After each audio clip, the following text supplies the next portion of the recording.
बहुत बहुत धन्यवाद। मैं दीपक और दुर्गेश दोनों के प्रति अपना धन्यवाद देता हूँ कि उन्होंने यह प्रस्ताव रखा था कि कुछ बात की जाए। मैं सोचता हूँ कि क्यों बात करना ज़रूरी है। साहित्य की बात करना ज़रूरी है, कविता की बात करना ज़रूरी है, तुलसी पर बात करना ज़रूरी है, रामचरितमानस की बात करना ज़रूरी है आज के समय में। क्योंकि आज हम अगर ध्यान से देखें तो यह बात हमें समझ में आती है, या यह हम देख सकते हैं कि हमारा देश, हमारा समाज अपने साहित्य से कितना सीख रहा है।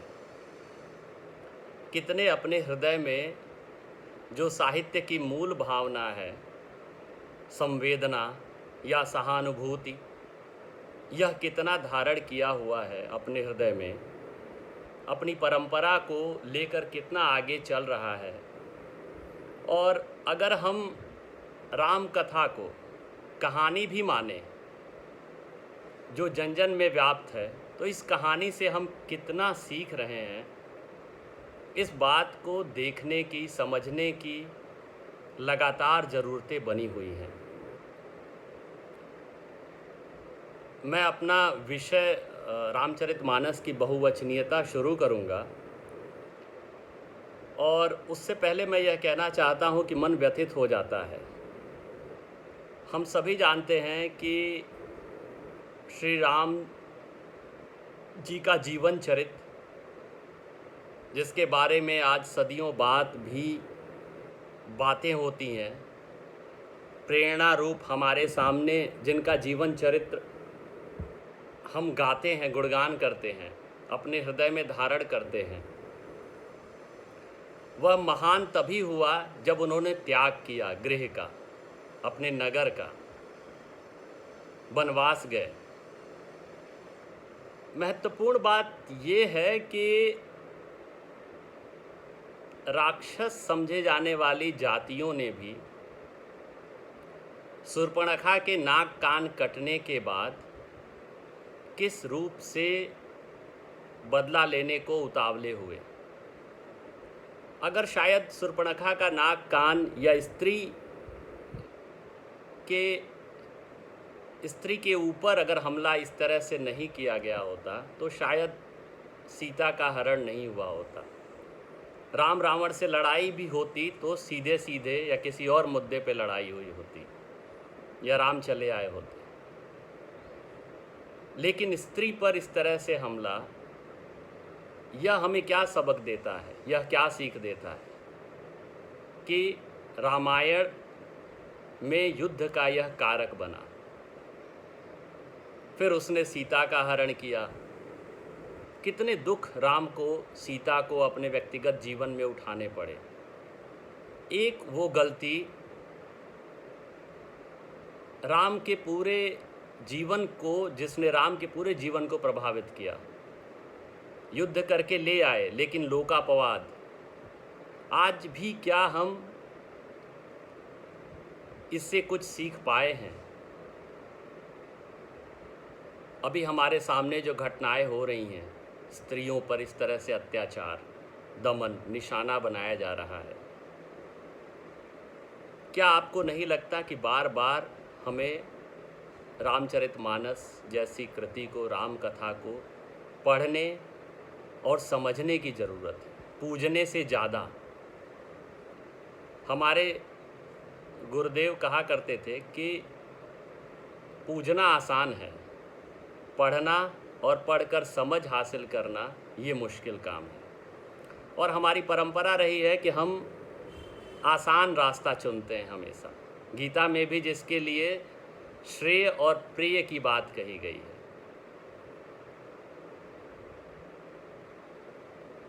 हम, ठीक है, वृक्ष पर फल है, हम तोड़ के बिना धुले खा लेते थे, सरल रास्ता, सीधा रास्ता। लेकिन आज क्या, जो हम फल दुकान से खरीद के लाते हैं, सेब लाते हैं, बिना धुले उसको खाने का सोच सकते हैं? नहीं, उसको धुलना पड़ेगा, साफ करना पड़ेगा, कठिन रास्ता। लेकिन हम अपने लिए, अपनी बेहतरी के लिए, श्रेष्ठतम के लिए कठिन रास्ता अपनाते हैं। तो ये पढ़ने का रास्ता कठिन रास्ता है, लेकिन हमें इसे अपनाना होगा और उससे हमें अपनी समझ विकसित करनी होगी। तुलसीदास सीधे सीधे कहते हैं कि ज्ञान से कुछ नहीं होगा जब तक उस ज्ञान से विवेक की प्राप्ति न हो। ज्ञान से हमारे बुद्धि में, हमारी समझ में इजाफा न हो, तब तक वह ज्ञान कोरा ज्ञान है, उससे कुछ भला नहीं होने वाला है। बहुवचनीयता बहुवचन शब्द से बना है। बहुवचन वचन से बना है और वचन दो प्रकार के मुख्यतः हिंदी में माना गया है, एक वचन और बहुवचन। रूसो जिस समाज की अवधारणा अपने सामाजिक अनुबंध या सोशल कॉन्ट्रैक्ट में करता है थियोरी में, उसमें वह पहली ही सेंटेंस में लिखता है कि समाज की सबसे छोटी जो इकाई है वह है परिवार, और परिवार भी एक वचन से निर्मित नहीं होता है, उसके लिए भी बहुवचन की आवश्यकता होती है, यानी एक दूसरे व्यक्ति की। और जिसको हम सोशियोलॉजी में पढ़ते हैं होमोजीनियस और हेट्रोजीनियस, यानी अपने से विपरीत गुणधर्म वाला, लिंग वाला व्यक्ति के साथ जुड़ने पर ही समाज, परिवार और फिर परिवार से समाज का निर्माण होता है। साहित्य समाज को प्रतिबिंबित करता है। इस बात को अगर हम समझते हैं तो हम जानते हैं कि समाज वही बेहतर हो सकता है जिसमें बहुवचन हो, बहुवचन की आवाज़ हो, सबको सुना जाए, सबको अपनी बातों को रखने का अधिकार मिले। मतभेद हो, उससे कोई फर्क नहीं पड़ता, लेकिन अलग अलग मत हों, ये ज़रूरी है। ये हमारे समाज का निर्माण करता है। रामचरितमानस की जब प्रेरणा लेते हैं तुलसीदास, एक बड़ी दिलचस्प बात है। प्रेरणा लेते हैं तो वो कहते हैं कि नाना बहुत सारे ग्रंथों का, पुराणों का, बहुत सारे और जो सामग्रियां हैं या श्रुतियों का सहारा लेकर उसके आधार पर वह रामचरितमानस की रचना करते हैं। यानी बहुवचन तो इसके मूल में ही है। नाना पुराण निगमागम सम्मतम यद रामायणे निगदितम क्वचिदन्योऽपि। अन्य मतलब कुछ अन्य स्रोतों का भी उदाहरण लेकर, स्रोतों का भी सहारा लेकर उन्होंने रामचरितमानस की रचना की। किसी एक बात, एक सिरे को पकड़कर उन्होंने यह कहानी या अपना रामचरितमानस नहीं रच दिया। यानी इसके पीछे एक बड़ी मज़ेदार चीज़ है कि अच्छा, 4 इसमें श्रोता हैं और 4 वक्ता हैं। श्रोता 4 से अधिक हैं, लेकिन वक्ता, ये रामचरितमानस के कहानी में, कथा में 4 वक्ता हैं अलग अलग, जो कथा सुना रहे हैं। और मुझे लगता है कि चारों की कथा आरंभ करने के मूल में जो बात थी वह है संशय, संदेह। पार्वती को संदेह होता है, सती को संदेह होता है तो शिवजी कथा सुनाते हैं। भारद्वाज मुनि को संदेह होता है तो याज्ञवल्क्य जी कथा सुनाते हैं। गरुण जी को संदेह होता है, काकभुसुंडी जी उनका संदेह दूर करने के लिए कथा सुनाते हैं। और तुलसीदास चौथे जो वक्ता हैं वो चित्रकूट की वो शुद्धि श्रोताओं को, जनता को यह कथा प्रस्तुत करते हैं। तो आखिर जब रामायण था, मेरे मन में विचार आता है कि जब रामायण था तुलसीदास जी के पास, तो फिर भी उन्होंने अन्य राम कथाओं को क्यों ढूंढा? क्योंकि कहीं न कहीं उनके मन में भी संशय हुआ था, और उन संशय को दूर करने के लिए वो अन्य पुराणों की, अन्य राम कथाओं की, अन्य स्रोतों की तलाश करते हैं। बड़ी खुशी की बात है कि मैं यहाँ विद्यार्थियों को संबोधित कर रहा हूँ, और विद्यार्थी का लक्षण, मुख्य लक्षण ही है जिज्ञासा, संदेह। तभी वह किसी भी शोध कार्य में आगे बढ़ सकते हैं। अगर आपके मन में किसी चीज़ को लेके प्रश्न नहीं उठते, सवाल नहीं उठते, संदेह नहीं होता, तो आप उस संदेह को दूर करने का प्रयास भी नहीं करते, जिसके कारण आप एक अच्छे विद्यार्थी या बाद में एक अच्छे अध्येता कभी नहीं बन सकते। तो संदेह मूल है, और संदेह होना कहीं न कहीं बहुवचनीयता है।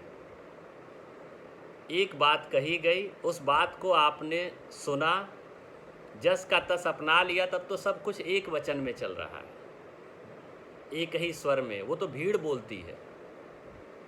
ये भीड़ का लक्षण है कि राजा बोला रात है, मंत्री बोला रात है, सबने बोला, संतरी बोला रात है, ये सुबह सुबह की बात है। लेकिन एक शोधार्थी से अपेक्षा की जाती है कि वह सवाल खड़े करे, प्रश्न खड़े करे। तो रामचरितमानस की रचना भी तुलसीदास जी ने जो की, वो कहीं न कहीं एक संशय से उनके मन में प्रश्न उमड़े, और उन प्रश्नों के जवाब में उन्होंने इस कहानी को देखना शुरू किया और उसका विकास किया। अब नाम में देखिए कितना फ़र्क है। वाल्मीकि ने जो कहानी रची, राम कथा लिखी, उसका शीर्षक है रामायण। रामायण का शाब्दिक अर्थ है राम का आयन। आयन मतलब होता है घर। तो ये राम के घर की कथा है। मैंने बात कही, जब भी घर की कथा, परिवार की कथा होगी, और रामचरितमानस में जो कथा है वो तो संयुक्त परिवार की कथा है, तो इसमें बहुवचन होगा ही।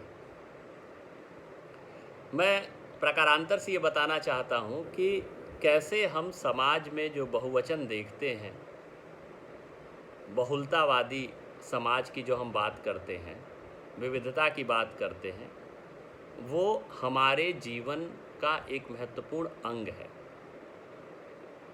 वाल्मीकि ने जो राम कथा लिखी, रामायण, राम का घर या राम का मंदिर, उस मंदिर में प्रवेश करने के लिए कुछ नियम बना दिए थे समाज ने।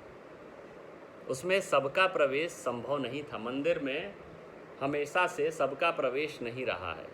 जब ये कथा लिखी गई, कुछ ही लोग मंदिर तक पहुंच पाते थे। मंदिर में या घर में भी, घर में हर कोई तो प्रवेश कर नहीं सकता। कुछ न कुछ लिंक होना चाहिए। यानी जो रामायण की कथा है वह कुछ लोगों तक सीमित थी। पहली शर्त यही थी कि संस्कृत भाषा का ज्ञान होना चाहिए। शुद्धतावादी आग्रह। लेकिन जब तुलसीदास ने रामचरितमानस लिखा, तो उन्होंने राम के चरित का वर्णन किया, और मानस शब्द का अर्थ हुआ मानसरोवर। हम सभी जानते हैं कि सरोवर में, मंदिर में तो पैर हाथ धुल कर जाते हैं, लेकिन सरोवर में तो जाते हैं अपने आप को साफ करने के लिए। तुलसीदास कहते हैं, कलिमल हरनि मंगल करनि तुलसी कथा रघुनाथ की। मैं वह रघुनाथ की कथा कहने जा रहा हूँ जो कलुष को दूर करने वाला है। तो देखिए वहाँ से कैसे, और सरोवर में सबको प्रवेश है, इसीलिए तुलसी ने यह कथा अवधि में यानी लोक भाषा में की, जो उस समय का एक बड़ा हिस्सा इस भाषा से जानता था या समझता था। या आप देखिए भाषा भी बहुवचन है अपने आप में। अवधि जो भाषा लिखी गई वो खुद कहीं न कहीं भोजपुरी से जुड़ी थी, बघेली से जुड़ी थी, छत्तीसगढ़ी से जुड़ी थी, तो वो बहुवचन की आवाज़ थी, अपने आप को समेटे हुई थी, एक बहुत बड़ा दायरा था। इसलिए वह रामचरितमानस हुआ। अब हम जब आगे बढ़ते हैं, और तुलसीदास ये भी कहते हैं कि सुरसरी सम सब कहे, तो यह मानस कैसा है? सुरसरी के समान, गंगा के समान, सबको पवित्र करेगा, सबको शुद्ध करेगा, सबका कल्याण होगा।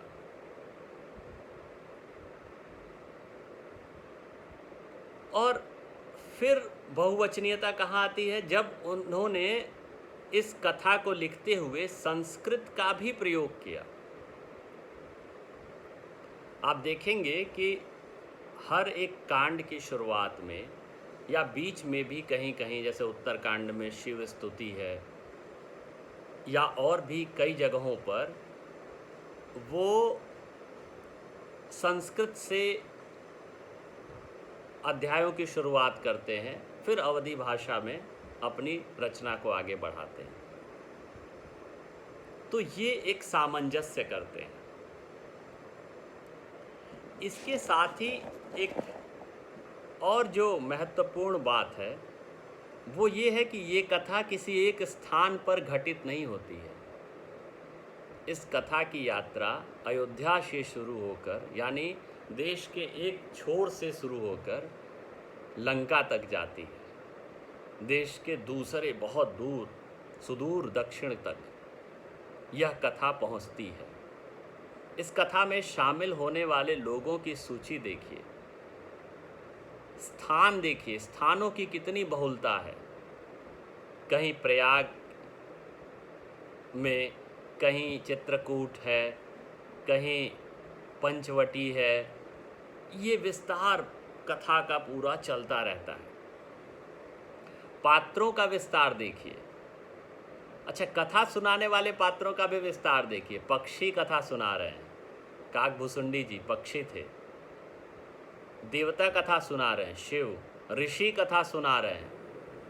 तो इस तरह से यह कथा बहुत सारे स्वरों को, बहुत सारे स्थानों को, बहुत सारे और भिन्न भिन्न पात्रों को लेकर आगे बढ़ रही है।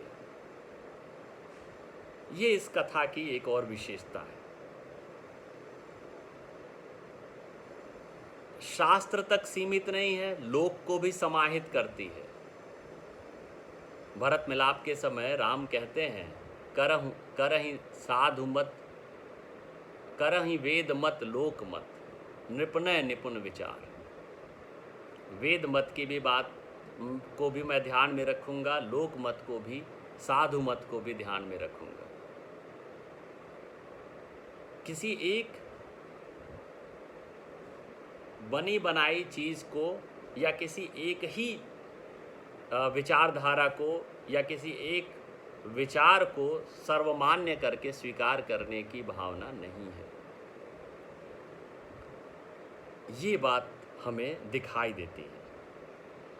इस कथा में राम केंद्रीय पात्र जरूर हैं, लेकिन और भी बहुत सारे पात्रों का विकास हुआ है और हमारे लोक जीवन में उन पात्रों को भी समान महत्व प्राप्त है। यहाँ तक कि सुंदरकांड पढ़ते हुए वह स्वतंत्र लगता है एक अध्याय, और के नायक तो केवल और केवल हनुमान जी हैं। और इतना उनका चरित्र विस्तृत हुआ है कि वह स्वतंत्र देवता के रूप में उस एक अध्याय से स्थापित हुए। खुद राम ने कहा, तुलसी कहते हैं, मोहि प्रभु अस विश्वासा, राम सो बड़ो राम को दासा। राम के दास बड़े हो गए। और जब हनुमान जी की विशेषता की बात आती है तो सबसे पहले आता है अतुलित बलधामम तो है ही, साथ में विवेक संपन्न है। आप देखिए पूरे सुंदरकांड में जो वो कमाल करते हैं वह केवल उनके स्वविवेक पे आधारित होता है। चाहे सूरसा से निपटना हो, लंकिनी को पछाड़ना हो, विभीषण का पता लगाना हो, या सीता माता की खोज करनी हो, या फिर सीता माता को विश्वास दिलाना हो। सीता माता को विश्वास ही नहीं, सीता माता को यह विश्वास भी दिलाना कि हम कोई साधारण वानर नहीं है, या हमारे रहने से श्री राम जी कमज़ोर नहीं पड़ेंगे रावण के आगे। एक पल में पूरी अशोक वाटिका को उजाड़ देते हैं, रावण के बेटे को मार देते हैं। जब यह ताकत देखते हैं कि इनका तो एक दूत आया हमारे आराध्य का, हमारे स्वामी का, उसने इतना लंका में त्राही मचा दी, पूरे लंका को जला दिया। सोचिए कितने विश्वास के साथ सीता जी उस रात के बाद से सोई होंगी जब लंका जलाया गया। तो इस तरह से इनका चरित्र हमारे सामने उभरता है, तुलसी ने उभारा है।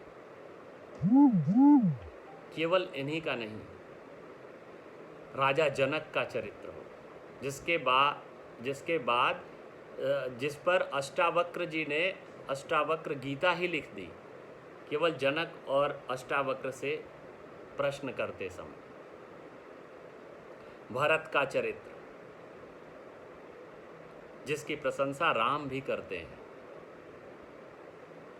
बहुत सारे ऐसे पात्र हैं, लक्ष्मण हैं। उर्मिला का चरित्र, जिसको लेके बाद में मैथिली शरण गुप्त जी पूरी साकेत महाकाव्य लिख देते हैं।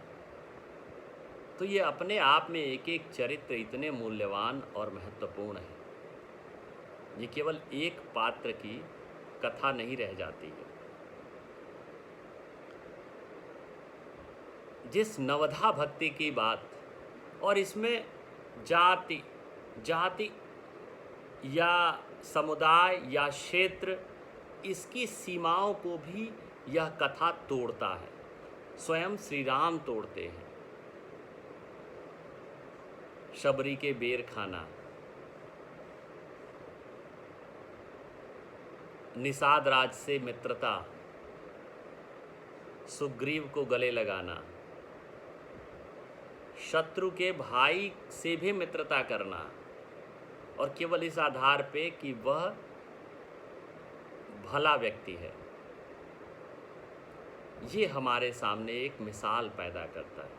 उनकी भी आवाज़ सुनना, यहाँ तक कि जब विभीषण के साथ रावण के कुछ दूत आ जाते हैं और राम जी की सेना के लोग उनको मारने पीटने लगते हैं और वो चिल्लाते हैं, तो लक्ष्मण जी उनकी आवाज़ भी सुनते हैं, समुद्र से भी सुनना चाहते हैं।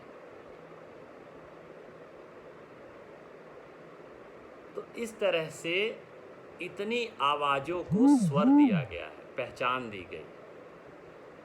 जटायु जैसे पक्षी का के प्रति हमारी दया की भावना जो जागी। कौवे जैसे पक्षी को हम हमेशा से पत्थर उछालने वाला पक्षी ही समझते थे, जहाँ कौवा दिखा पत्थर मारो। हमेशा कहानी में यही पढ़ाया गया कि एक चालाक कौवा था। वहाँ दिखाया गया कि एक बुद्धिमान और विचारवान कौवा भी है। यानी व्यक्ति में, प्राणियों में बेइंतहा विश्वास जगाता है ये, अंतिम अंतिम तक विश्वास करने का, भरोसा करने का की कथा कहता है ये। यह भी सीख देता है कि जो गांधी ने उस सीख को अपनाया था, पाप से घृणा करो, पापी से नहीं। सोचिए आज के समय में भी यह कितनी बड़ी बात है।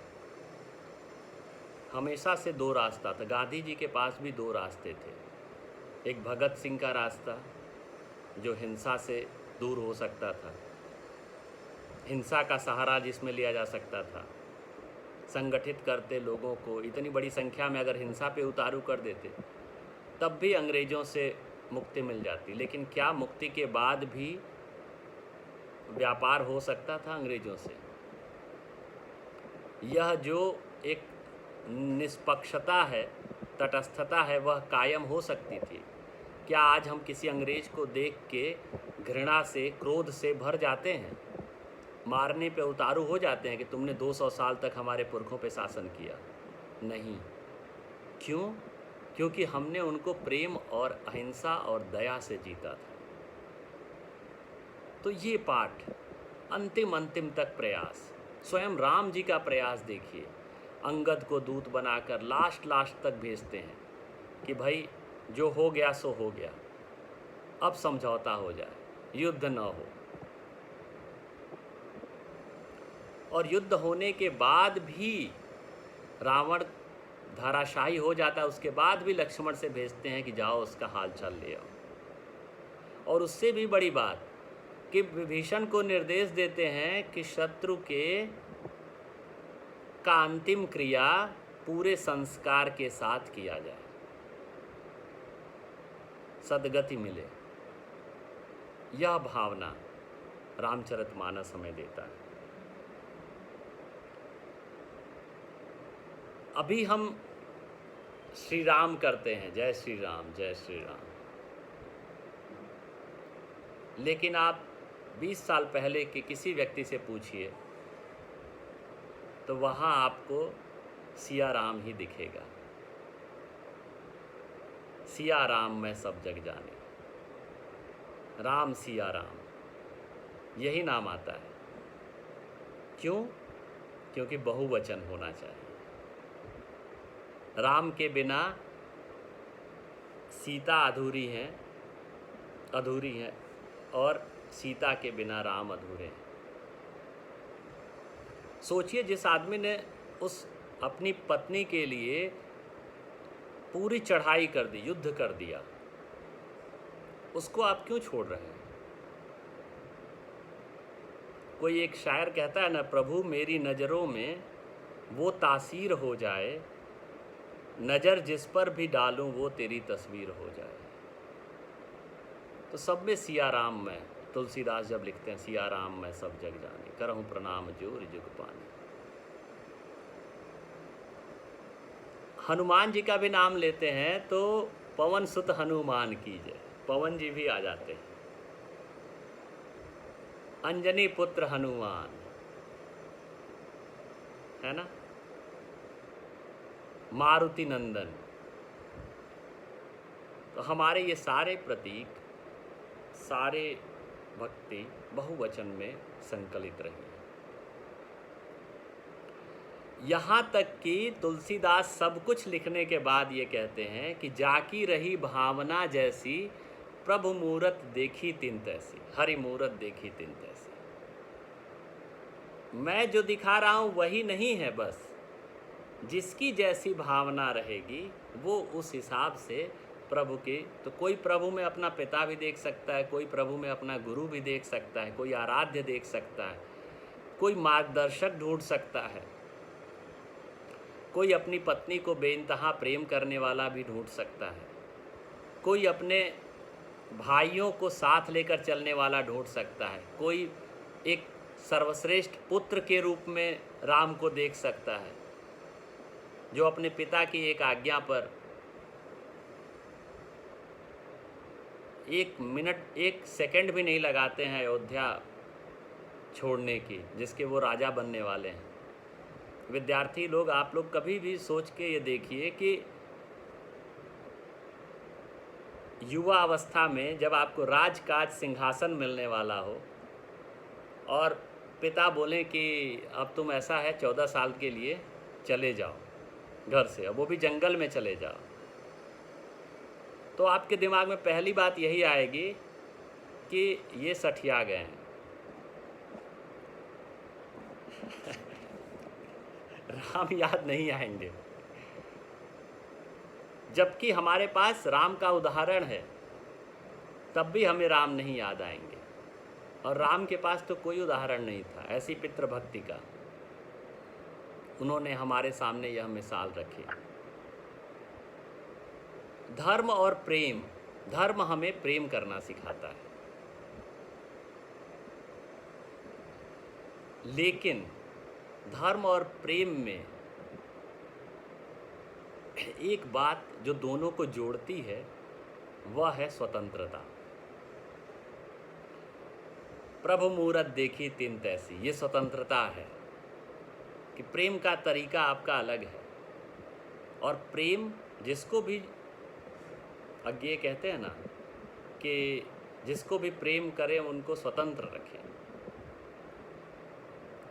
तो ये स्वतंत्रता प्रेम में बहुत ज़रूरी शर्त है, वरना वो तो ज़बरदस्ती हो जाएगा अगर स्वतंत्रता नहीं रहेगी तो।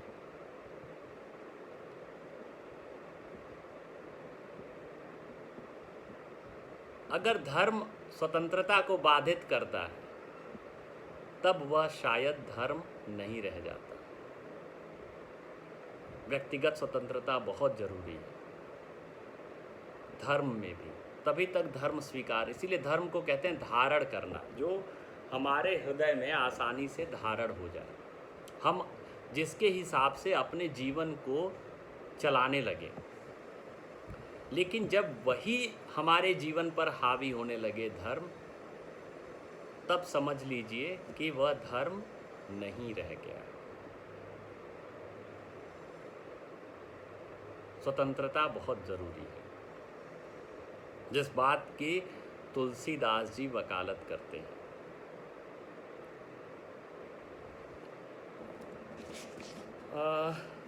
और एक बात है सौंदर्य की।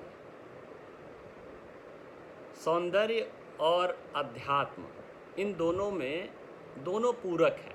मतलब आप अगर सौंदर्याभिरुचि, सौंदर्य देखते हैं प्रकृति में, तो आपकी प्रकृति आध्यात्मिक है। आप आध्यात्मिक हैं तो आप हर चीज़ों में सौंदर्य देखते हैं। इस तरह के विचार को भी हमें समझना चाहिए, दोनों कैसे पूरक हैं। और साहित्य हमें सौंदर्य बोध, सौंदर्याभिरुचि हमारी विकसित करती है। साहित्य, ये एक बड़ा गुण है साहित्य का, और यही हमें आध्यात्मिक बनाती है।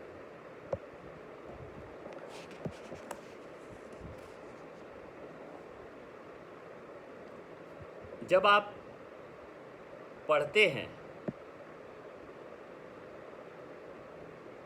तो पढ़ने की क्रिया में आपकी विचार शक्ति, आपका अनुभव, आपकी दृष्टि, आपका नज़रिया भी आपके साथ होता है।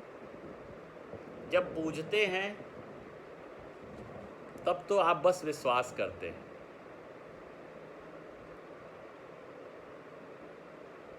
तुलसीदास जी कहते हैं कि बिना विचार के बिनु प्रतीति होई नहीं प्रीति। बिना प्रतीति के, बिना अनुभव के, बिना विश्वास के प्रेम नहीं होगा। और विश्वास कैसे करेंगे? जब हम अपनी बुद्धि से, अपने विवेक से उस पर विचार करेंगे।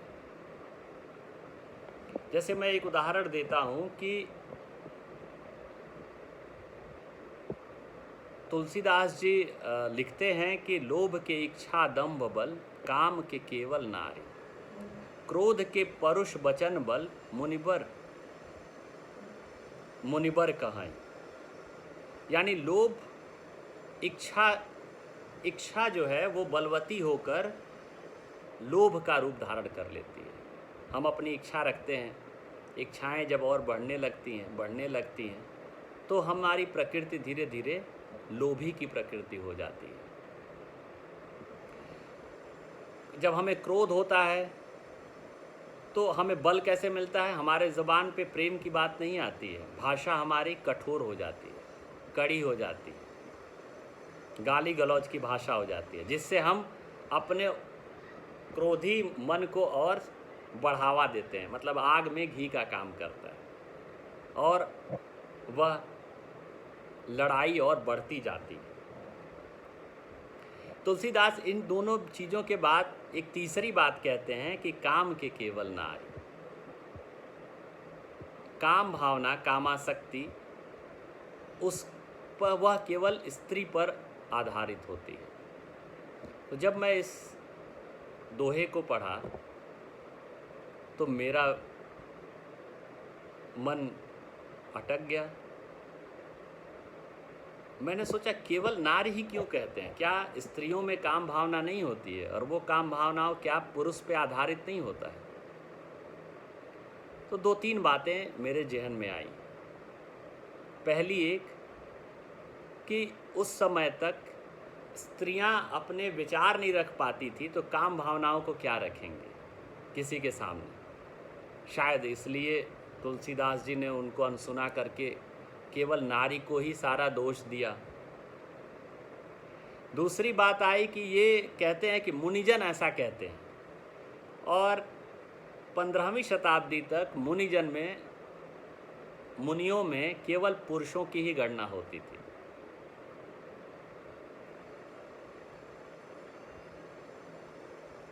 तो हो सकता है रंभा, मेनका, उर्वशी ऐसी सब अप्सराएं होती थी। अब अप्सराओं का पुल्लिंग क्या होगा मुझे नहीं मालूम, लेकिन ऐसा कोई जिक्र नहीं सुना कि कोई स्त्री मैत्रेयी को, गार्गी को पथभ्रष्ट करने के लिए कोई आया हो। हाँ, एक प्रसंग आता है अहिल्या का। हालांकि वो कोई ऋषि पत्नी थी, कोई ऋषि नहीं थी खुद में, लेकिन उनका प्रसंग आता है कि इंद्र ने उनका शील नष्ट। अहिल्या का मामला भी ज़बरदस्त है। अहिल्या मुझे लगता है कि न हिलने वाली अडिग इस शब्द से बना होगा। और हम जिस कथा को सुनते हैं कि अहिल्या पत्थर की थी और नारी बन गई, तो जिससे इतना बड़ा छल हो जाए, जिसके साथ इंद्र ने इतना बड़ा छल किया, वो स्त्री जो भोली भाली स्त्री हो, जिसके लिए तुलसीदास जी भी कहते हैं क्या शब्द है वो, मति भोरी। तुलसीदास जी उनके लिए मति भोरी का, भोली स्त्री, वो सहज विश्वास कर ली कि ये तो उनके पति ही हैं, जबकि वो गौतम ऋषि न हो करके इंद्र ने वेश धारण किया था, छल किया था, तो वो पत्थर सी हो जाएगी। तो जो ये मुहावरा है कि पत्थर की हो गई, पत्थर दिल होना जिसको हम जानते थे, उसको लोक ने फिर मानने लगा कि वो, और रामायण ने ऐसा दिखा दिया कि वो पत्थर की मूर्ति बन गई।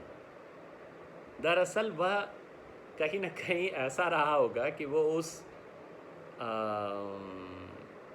डिप्रेशन में, जिसको कहते हैं चले जाना या कोमा में चले जाना, उस पीड़ा से कहीं ना कहीं अहिल्या के साथ वही बात रही होगी। उसका हृदय पत्थर सा, उसकी सारी संवेदनाएं, अपने आप को वह इस गिल्ट भावना जिसको कहते हैं, अपराध बोध में चली गई होगी, जिसको रामचंद्र जी ने दूर किया अपनी बातों से। उसको लोक ने फिर अलग ढंग से बना दिया होगा। तो मैं ये कह रहा था कि हाँ, या एक तुलसीदास की भी ग्रंथि थी अपने आप में, अहिल्या अपनी पत्नी को लेकर। वो सांप पकड़ के चढ़े गए, सब आप लोग कहानी जानते ही होंगे।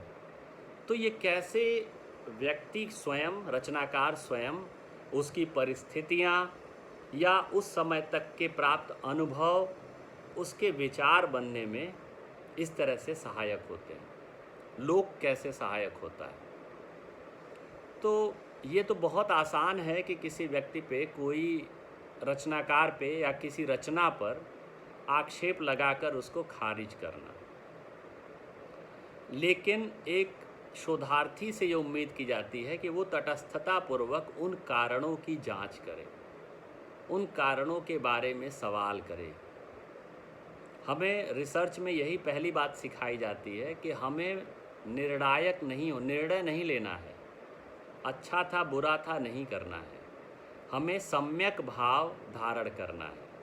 और यह सम्यक भाव की बात तुलसीदास जी राम के मुख से बहुत ज़बरदस्त ढंग से कहलवाते हैं। जब सबरी उनसे पूछती है कि मुझे कुछ ज्ञान दीजिए, मुझे अपने चरणों में स्थान दीजिए, तो राम जी कहते हैं कि नवधा भक्ति का उन्होंने, वहाँ तुलसीदास नवधा भक्ति को अपनाने के लिए बात कहते हैं। और ये नवधा भक्ति जो 9 इसके चरण हैं, ये एक तरह से सीढ़ियाँ हैं। एक पे चढ़ेंगे तभी आप दूसरे पे पहुँच पाएंगे। इस क्रम में हमें देखना चाहिए, ये सोपान है। ऐसा नहीं है कि इसका क्रम उल्टा करके भी आप जा सकते हैं, नहीं। और ये नवधा भक्ति में बड़ी मज़ेदार बात है कि अंतिम सोपान है सरलता, अपने स्वभाव की सरलता। ये पूरा उपक्रम उस सरलता को हासिल करने के लिए, सोचिए, जब आपका मन, आपका शरीर, आपके विचार निश्चल हो जाएंगे तो आप स्वयं ईश्वर से जुड़ जाएंगे। इतनी बड़ी बात को, और बहुत सरल सरल उपाय हैं। प्रथम भगत संतन कर संगा, दूसर रति मम कथा प्रसंगा। पहली सीढ़ी ये क्या कहते हैं कि सत्संग करिए, संतों का, अच्छे व्यक्तियों का, अच्छे लोगों का साथ रखिए। ये हम हमेशा से सुनते आए हैं। हम बचपन में भी थे तो हमें जो बच्चे शरीफ होते थे, गांव के, हमारी भाषा में जो कहा जाता था सज्जन होते थे, उनके साथ आप दिन भर खेलो, कोई बात नहीं। लेकिन किसी बदमाश तथाकथित बच्चे के साथ अगर आप खेलते हो तो सब गांव के लोग तो 2-4 आ जाएंगे आपके यहाँ कंप्लेन करने कि उसके साथ घूम रहा था, देखिए अच्छी बात नहीं, बिगड़ जाएगा आपका बच्चा। तो सत्संगति का महत्व जन्म से लेकर मृत्यु तक है, भटकाव नहीं होगा। और दूसरी, मम कथा प्रसंगा, राम की कथा में, क्योंकि राम की कथा इतनी सीख, प्रेरणाओं और जीवन को कैसे जिया जाए इस पे आधारित है कि उसको अगर हम अपने जीवन में धारण कर लें तो हमारा जीवन वैसे ही सफल हो जाएगा। तीसरी बात वो गुरु सेवा कहते हैं, और वो भी गुरु सेवा कैसे, अभिमान रहित। ये दीपक ने उपनिषद की परंपरा लिखी, ये दरअसल उपनिषद की परंपरा यही गुरु शिष्य की परंपरा थी, जिसमें सबसे बड़ी बात होती थी, तमाम शिष्य रहते थे वहीं पे, और जब भी अगर शिष्य को अभिमान हो जाता था कि मैं सर्वश्रेष्ठ हूँ, तो वह उस सर्वश्रेष्ठ की पदवी से नीचे गिरने लगता था। रावण को अभिमान हो गया था, मैं सर्वश्रेष्ठ हूँ। तो ये एक बात ध्यान रखना है। चौथी बात है ईश्वर का गुणगान। पांचवी मंत्र जाप, बहुत सरल सरल। छठवां शील का पालन, इंद्रिय निग्रह। ये जो आचार विचार व्यवहार जीवन के बताए गए हैं, समाज के बताए गए हैं, उसका पालन करना। सातवां जगत में ईश्वर को देखना और संतों को ईश्वर से अधिक मानना। संत ईश्वर से बड़े हैं, इस रूप में देखना, क्योंकि ईश्वर को तो आप प्राप्त, हालांकि इसका दुरुपयोग बहुत सारे तथाकथित महात्माओं ने, बाबाओं ने उठाया है, लोगों के भावनाओं के साथ खिलवाड़ किया कि ईश्वर से बड़े तो संत हैं, तुलसीदास जी कहते हैं। लेकिन जब आप ये शुरुआती 6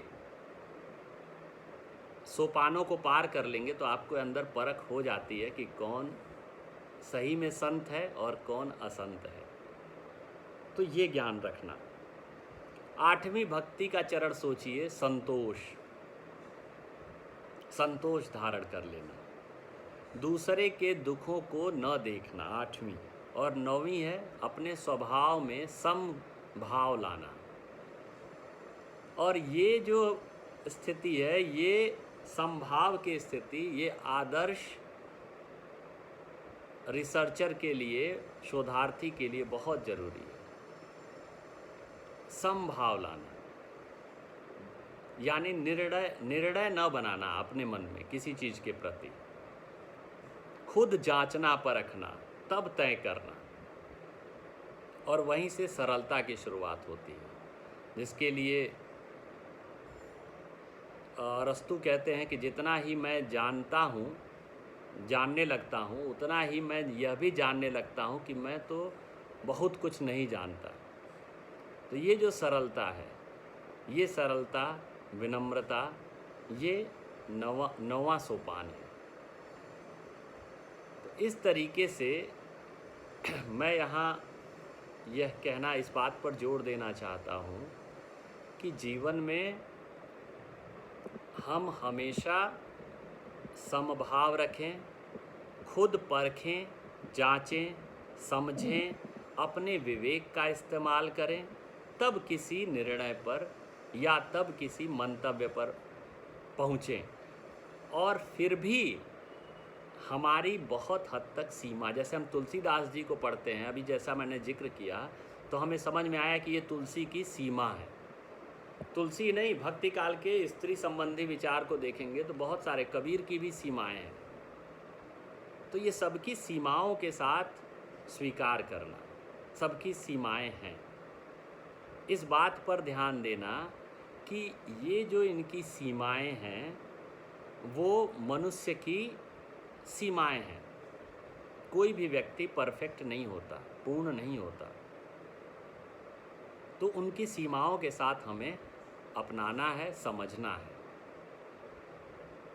और हमें अपनी दृष्टि से अपना विवेक जागृत करने की कोशिश करते रहने चाहिए। इस दृष्टि से रामचरितमानस को या किसी भी ग्रंथ को आपको देखना चाहिए, बार बार पढ़ना चाहिए। अनुशीलन जिसको कहते हैं, वो बहुत ज़रूरी है। मुझे लगता है मैं अपनी बात कह चुका हूँ, और अब जो भी प्रश्न होंगे